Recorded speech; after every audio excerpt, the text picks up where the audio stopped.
Welcome to this class. In our last class, we learned how to make realistic water drops on a plain background.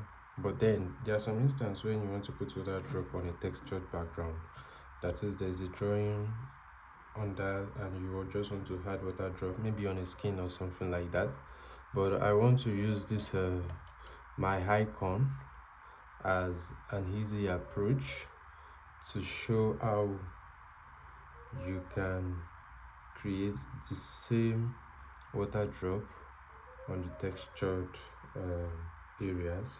So this is my logo. I'm going to paint that out, and after that we are going to create the water drop on it and on the background, because some of them is going to fall in between the icon and the background, and that's the same thing that happens when you have a texture background. Let's say for instance you drew a face and you want to add water drops on it, but then if it is a complex drawing like a face, you might have to study the light direction of that drawing before you add your water drops to it, so that your water drops light source and your actual image light source will not be different, because once that is different, something will be off about your whole composition. So what I really mean is that if for instance this is a face and the light source of this face is coming from here, then you have to rotate your water drops, let your light source to be on this side, so that kind of give it harmony. It makes it one united drawing. So but I think I will try to do a tutorial on that too, so that you can visualize what I'm trying to say. Yes, we'll try to get a reference photo that we have painted, and we'll kind of add water drops to it. It's more like a manipulation something. So you just have to know all these key things when you are doing such. You need to understand how strong the shadow in your objects, your main reference is, so that you don't have a soft shadow on your water drop. If the shadow on the image is strong, your water drops too should have a strong shadow. But then I'm just painting a plain image, a 2D, so my icon is in 2D, it's not a 3D, there's no light source, so we are not going to encounter all of that in this tutorial. If you are joining us for the very first time at Incredible Art Academy channel, we teach people of all ages art and how to be creative. So if you are willing to up your skill in painting, do well to subscribe so you don't miss out on our next tutorials. And you can also watch the past tutorials. I've taught color mixture, the basics of color mixture, how to mix the right colors to combine, and all of that. There are a lot of value to get from those videos, so I would encourage you to watch them and learn something from it. So we're almost done with the icon painting. Realistically, we need to allow this dry a bit before we start putting our bubbles, but I don't think we have that much time before adding our water drops. I don't think we have that much time, but then I just want to show you how it works.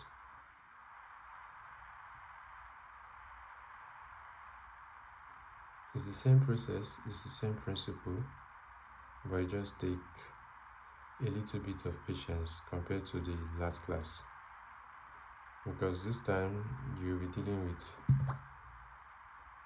several other colors.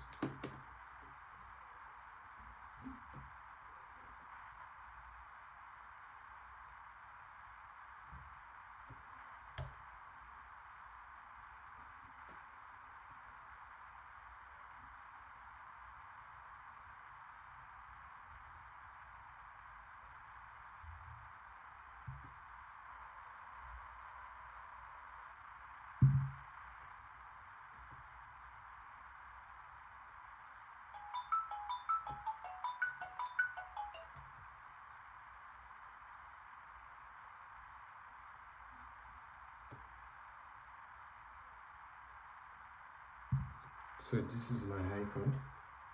I hope you like it. I'll be putting the water drops on it.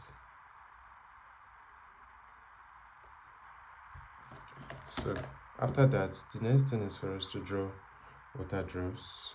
And from our last class, we learned that having it in different sizes helps to bring out the realistic look.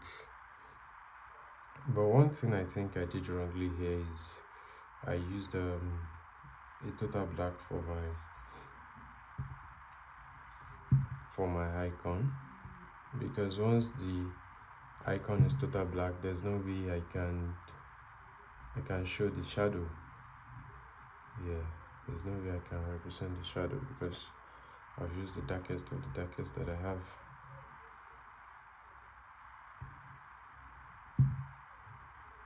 So I'm just trying to draw random stuffs around. We are going to paint at least one or two, then I'll stop the video and I'll complete it off the camera. So if you want to see the final piece of this painting, you might have to check out my shorts videos because I'll be uploading it as shorts. So the very first thing to do is to have an highlight on this part. If you check very well, you see that highlight is coming from this side. So I'm mixing my paint with blue because it is blue that will be here. Also for this, you can use blue, but once it is crossing into the black, your highlight changes. That's one thing you should notice. This is still blue. Now if we're crossing into the black, our highlights will be a very light gray.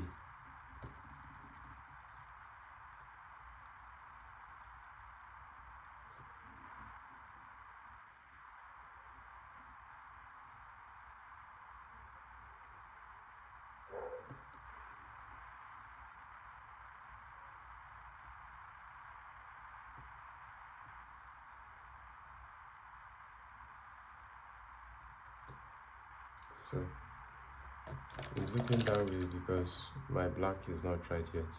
So after that step, the next step is to use your mid-tone and blend it into the highlights. So you have to be careful in this part so that we don't mess up the black. And also create a darker shade there.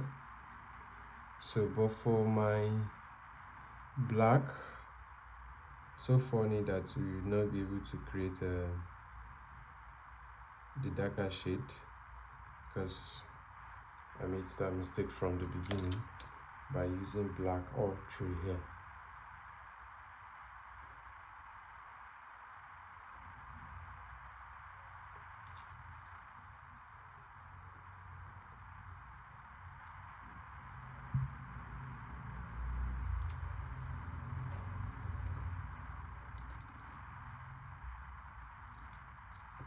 I really don't know how this is going to turn out, but I hopefully turn out well.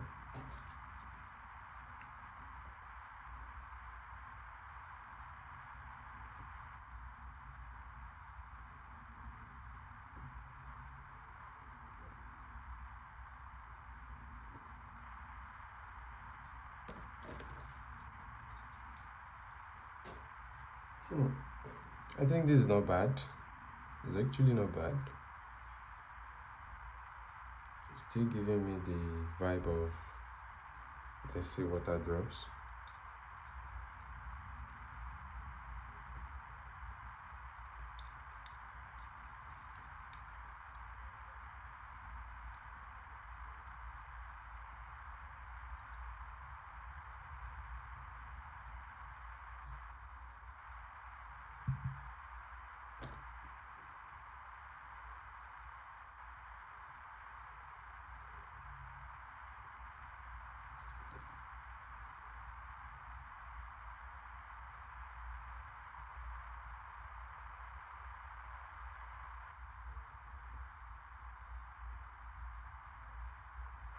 So something needs to happen here.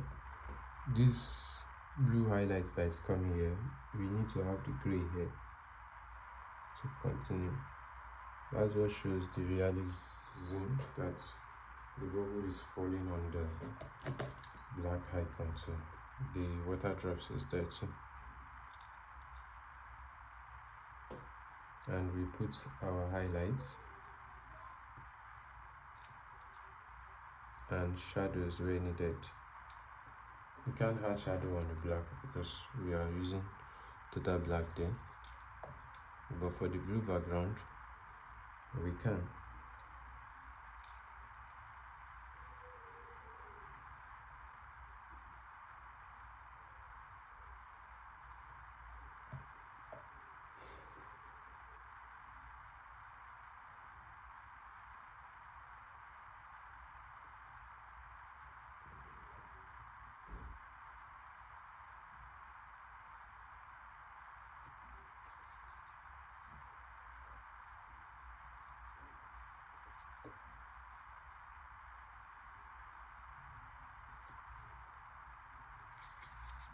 So if you find value in this video, please do well to hit the like button, share it and subscribe so that YouTube can recommend this for some other people like you that needs to learn from this.